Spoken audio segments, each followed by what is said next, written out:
do it, you know? Yeah, for sure. And that's really the driver of innovation too, is having more creative thinking and outside the box thinking. And that's something I always preach in my platform too, because there's always been this mantra within education of how you either have to have a defined road, right? Like it's like you go to school, you know what your degree, and you kind of stay in that lane, and there's one kind of frame of how you get educated, you know, standardized tests and whatever, you know, and a lot of times those aren't really the best ways to not only engage students, but it's also not the best way to be able to stir interest. You know, if you walk into a classroom and you're learning some STEM field, for those who know, STEM, science, technology, engineering, mathematics, if you're learning one of those fields and you either have like a boring teacher or a teacher that just really goes by the book, and they don't really bring any type of lesson plan that relates to like real life stuff or things that you can actually use or tangible things or scenarios,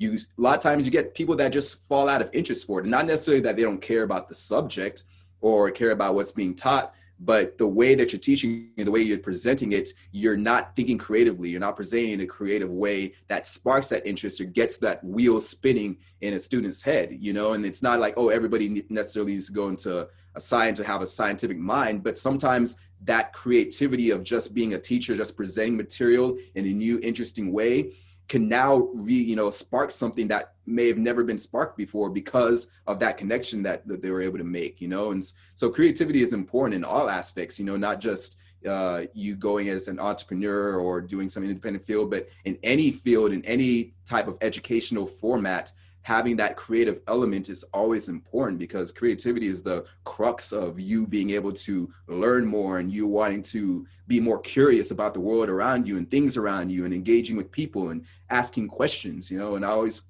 have this mantra in all my videos. I have this little outtake, you know, people in their videos always have like a little outro verbiage that they say. My outro is always curiosity is nature's PhD, never stop asking, right? And that really came about from this thought process of, you know, you don't have to have a specific degree to consider yourself an expert in this field or whatever. You just have to have a not only creative, but you have to have a curious mind. You have to ask questions and you learn more. A lot of the things I do right now in my platform isn't because I have a degree in, you know, I'm not a rocket scientist, or I didn't study material science engineering, or I didn't study biology, but I have a curious mind and I investigate a lot of those. A lot of times I was telling you, if you go through my history on my browser, you know, FBI will probably come to my place right now with all the crazy things that I've looked up, you know.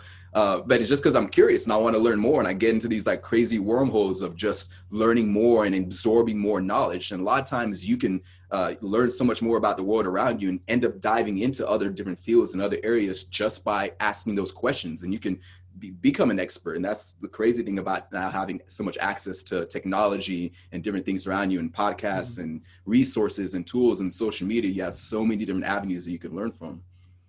Definitely.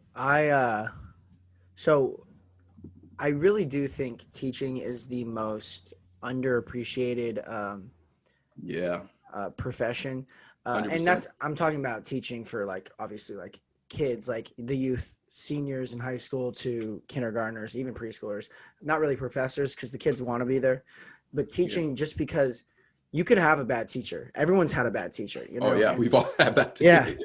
And Real we've all, bad teachers. yeah. And hopefully people have had a good teacher, you know. I know I have.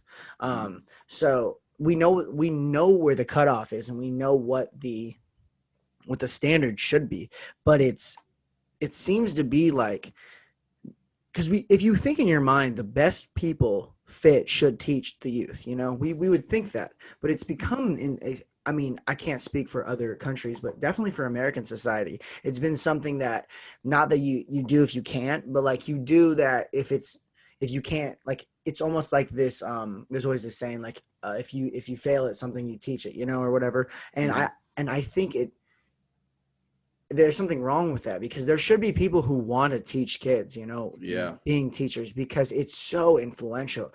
I remember I hated school, and my mom always said I had a high IQ and I was really smart and creative and everything, but I hated school for so long. Like when I was a little kid, I had a really good teacher named Miss McGowan, and she made me love. And I was in GATE and everything. Do you know what GATE is? Uh, I've heard about GATE. What is this, an acronym for something, right? It's gifted and talented education. I think it's just Okay. like you take like an I don't know. It's like a little kid IQ test, and then if you're Yeah. above this, you like do projects and stuff like that. Okay. Solar energies. Yeah, it's just like just kids and just for kids and stuff. It's basically what gets you into like advanced learning and stuff. It's Yeah. really Yeah. nothing. It's just something to be creative, really. Mm-hmm. Just because there's probably some kids in that who are going to be like rocket scientists, like you said, but there's also some Mm-hmm. kids in there that's probably just gonna, I don't know, drug deal. You Yeah. never know. So Yeah. All spectrums, right? yeah, so